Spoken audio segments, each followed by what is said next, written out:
दोस्तों नमस्कार। दोस्तों, भगवान विष्णु के कल के अवतार की संपूर्ण गाथा का वर्णन आज हम इस वीडियो के माध्यम से कर रहे हैं। हजारों वर्षों से पृथ्वी प्रतीक्षा कर रही है उस अंतिम अवतार की, जो धर्म को पुनः जगाएगा जब वेदों की वाणी में मौन हो जाएगी, जब ऋषियों की तपस्या थक जाएगी, जब न्याय खरीदा बेचा जाएगा और अधर्म खुलकर हंसेगा, तब आकाश गूंजेगा, गंगा की लहरें नाचेंगी, देवताओं का धैर्य टूटेगा और उसी क्षण संभल गांव की पवित्र धरती पर भगवान विष्णु के 10वें अवतार भगवान कल्कि का जन्म होगा। वे बिना किसी चेतावनी, बिना किसी भय के आएंगे, अधर्म को भस्म करने के लिए सत्य की ज्वाला की तरह उभरेंगे। यह उस अंतिम अवतार की कथा है जिसे सभी पुराणों में कल्कि अवतार के नाम से जाना जाता है। जब अंधकार का युग चरम पर होगा, जब कलयुग अपने चरम पर होगा, जब धर्म लगभग लुप्त हो चुका होगा, जब पाप और बुराई पूरी तरह से पृथ्वी को अपने आगोश में ले लेगी, तब भगवान विष्णु अपने अंतिम रूप में कल्कि के रूप में अवतार लेंगे। उनका जन्म उत्तर प्रदेश राज्य के एक छोटे से गांव संभल में होगा, जो पवित्र गंगा नदी के तट पर स्थित है।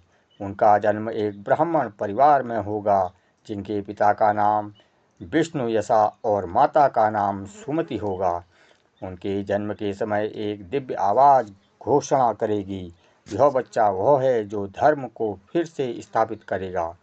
कल्कि का जन्म द्वापर और कलयुग के अंत में नहीं होगा, बल्कि कलयुग के अंत में होगा, जब मानवता का पतन इतना गहरा होगा कि सत्य, करुणा और धार्मिकता केवल भूले हुए शास्त्रों में ही मौजूद होगी।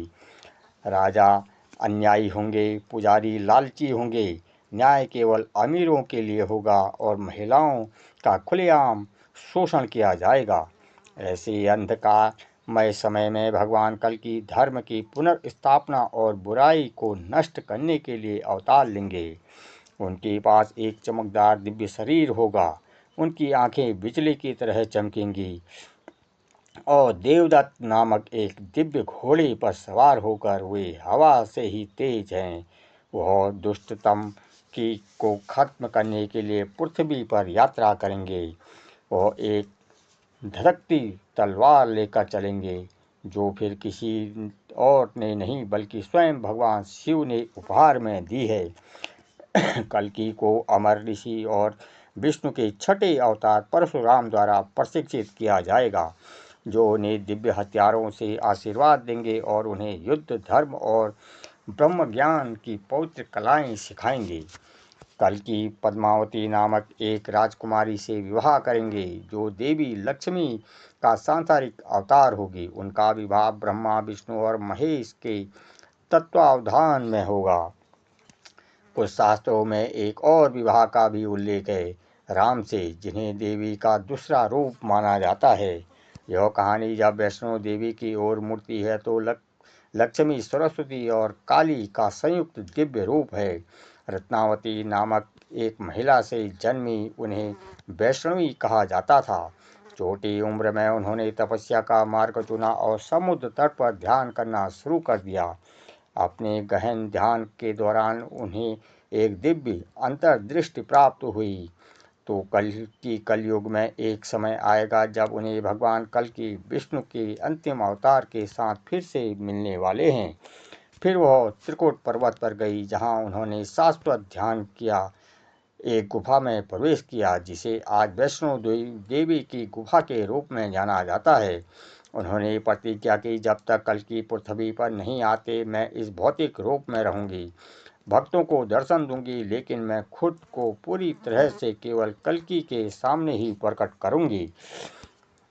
उस नियत दिन में गुफा में दिव्य शक्ति का अंतिम प्रभाव होगा। माता वैष्णो देवी पूरी महिमा में प्रकट होगी और कल्कि को 3 अमूल्य वरदान देगी: बुराई पर अचूक विजय, दिव्य चेतना जो कभी लुप्त हो चुकी थी, और वह स्वयं धर्म के नए युग में उनकी दिव्य संगति के रूप में उनके साथ रहेगी।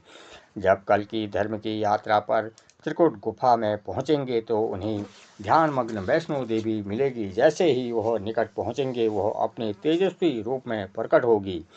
दिव्य संगीता हवा में भराव हो जाएगा और गुफा स्वर्गीय प्रकाश से चमक उठेगी।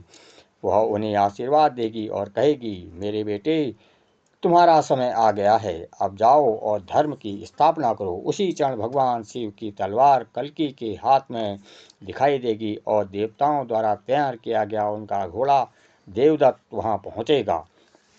कल्कि वैष्णो देवी को प्रणाम करेंगे और उनकी दिव्य यात्रा शुरू करेंगे। कल्कि का मार्ग आसान नहीं होगा। अभी कलयुग अपनी सबसे भयंकर दौर में है। जैसे ही कल्कि अपना धर्मी मिशन शुरू करते हैं, दिव्य प्राणी उसकी सहायता के लिए उतरते हैं। सबसे पहले भगवान शिव प्रकट होते हैं, जो उन्हें अपना अजय चक्र देते हैं और कहते हैं, कोई भी शत्रु इससे बच नहीं सकता। एक बार मुक्त होने के लिए यह नष्ट किए बिना वापस नहीं लौटेगा। फिर भगवान ब्रह्मा प्रकट होते हैं, वेदों में दिव्य अंतर्दृष्टि प्रदान करते हुए घोषणा करते हैं, आप न केवल युद्ध करेंगे बल्कि ज्ञान और बुद्धि का प्रसार भी करेंगे। आप मानवता को सत्य की ओर ले जाएंगे। फिर भगवान परशुराम आते हैं, जो उनके गुरु हैं, जो उन्हें ब्रह्मास्त्र देते हैं और कहते हैं, मैंने 21 बार बुराई का नाश किया है, अब आपको कार्य पूरा करना होगा। आप अंतिम अग्नि, अंतिम बलिदान, अंतिम योद्धा के रूप में विराजमान होंगे। एक जंगल में शाश्वत योद्धा हनुमान को कल्कि के विनाश के बारे में पता चलता है। हनुमान जी की गंध जैसे ही कल्कि को मिलती है, वह कल्कि घोड़े से उतरता है और प्रणाम करता है। हनुमान कहते हैं, मेरे प्रभु, मैं आपका सेवक हूँ। जैसे ही मैं त्रेता युग में राम के साथ खड़ा था, वैसे ही मैं अब युद्ध के मैदान में आपके साथ खड़ा हूँ। हनुमान उसे अजेयता का आशीर्वाद देते हैं कि कोई भी हथियार उसे छू नहीं पाएगा। वह उसे कल्पना से परे शक्ति, साथ और गति प्रदान करते हैं। धर्म की सेना कल्कि एक दिव्य सेना का निर्माण शुरू करते हैं। साधारण सैनिकों की नहीं, बल्कि ऋषियों, संतों, योद्धाओं, भिक्षुओं और अन्य सभी पवित्र आत्माओं की, जिन्होंने धर्म की वापसी के लिए जन्मों तक प्रतीक्षा की है। जैसे जैसे कल्कि आगे बढ़ते हैं, पृथ्वी स्वयं उनके कदमों से पवित्र होती जाती है। उनकी उठाई हुई तलवार को देखकर बुराई कांप उठती है। शहरों में शंख बजते हैं, लोग अपने घरों में से निकलते हैं, मंत्रोच्चारण करते हैं, कल्कि अवतार की जय हो, कल्कि अवतार की जय हो। अंतिम युद्ध यह कोई साधारण युद्ध नहीं है, यह धर्म और अधर्म के बीच की अंतिम टकराव है। कलयुग अब अपने पूरे प्रकोप के साथ हमला करता है। मानव मन लालच, घृणा, छल और वासना में डूबा हुआ है। सत्य एक खगोलीय शब्द के नाम पर ही सुना जाता है और इस अंधकार में कल्कि की मशाल के रूप में उभरता है। सबसे पहला उसका सामना दो राक्षसी और राक्षसों से होता है, कोको और बिकोको। विशालकाय जो मानव रक्त पीकर एक ऋषियों को मारकर मजबूत हो गए हैं, लेकिन कल्कि शांत रहता है। वह सीधे कोका पर सवार होता है और एक ही बार में उसका सिर काट देता है। बिकोका आकाश में उड़कर भागने की कोशिश करता है, लेकिन कल्कि का चक्र उसे टुकड़े टुकड़े कर देता है। इसके बाद कल्कि की सेना और अंधकार की शक्तियों के बीच एक महान युद्ध होता है। गड़गड़ाहट होती है, धरती कांपती है और युद्ध की सींग आसमान से गूंजने लगती है। परशुराम की तलवार से कल्कि अनगिनत राक्षसों का वध करता है। हनुमान आकाश से युद्ध भूमि की रक्षा करते हैं, अपनी गदा से पहाड़ों को तोड़ते हैं। युग की सभी बुराइयां, अज्ञान, वासना, क्रोध, लोभ, भौतिक रूप धारण करके कल्कि पर आक्रमण करती हैं, लेकिन जैसे ही वे अधर्म की तलवार उठाते हैं, वे भस्म हो जाती हैं। अंत में कल्कि पुरुष प्रकट होते हैं, इस युग के अंधकार के स्वामी। उनका शरीर छायाओं से बना है, उनकी दृष्टि सभी को भ्रम कर देती है, लेकिन कल्कि निडर होकर उनकी ओर बढ़ते हैं, दिव्य मंत्रों का जाप करते हैं, देवताओं द्वारा दिए गए प्रकाश से वे अंधकारमय प्राणी को भस्म कर देते हैं। जब कल्कि पुरुष गिरता है तो वह स्वयं के फूलों की वर्षा होती है। ब्रह्मा विष्णु और शिव प्रकट होते हैं और कल्कि को प्रणाम करते हैं। सभी लोकों में शांति फैल जाती है। कल्कि एक नए सत्य युग के जन्म की घोषणा करते हैं। सत्य और धार्मिकता का युग। कोई चोर नहीं, कोई झूठ नहीं, कोई अन्याय नहीं। राजा न्यायप्रिय है, लोग धर्मपरायण हैं। संत ध्यान करते हैं और ज्ञान स्वतंत्र रूप से बहता है। महिलाओं का सम्मान किया जाता है। हर प्राणी में करुणा वास करती है। कल्कि पद्मावती और वैष्णो देवी के साथ धर्म और प्रेम को कायम रखते हुए 1000 वर्ष तक इस नई दुनिया पर शासन करते हैं। अपने मिशन के अंत में वे अपने नश्वर शरीर को त्याग देते हैं और वैकुंठ लौट जाते हैं। फिर भी उनकी महिमा युगों युगों तक गूंजती है। उनकी गाथा सदियों से गाई जाती है।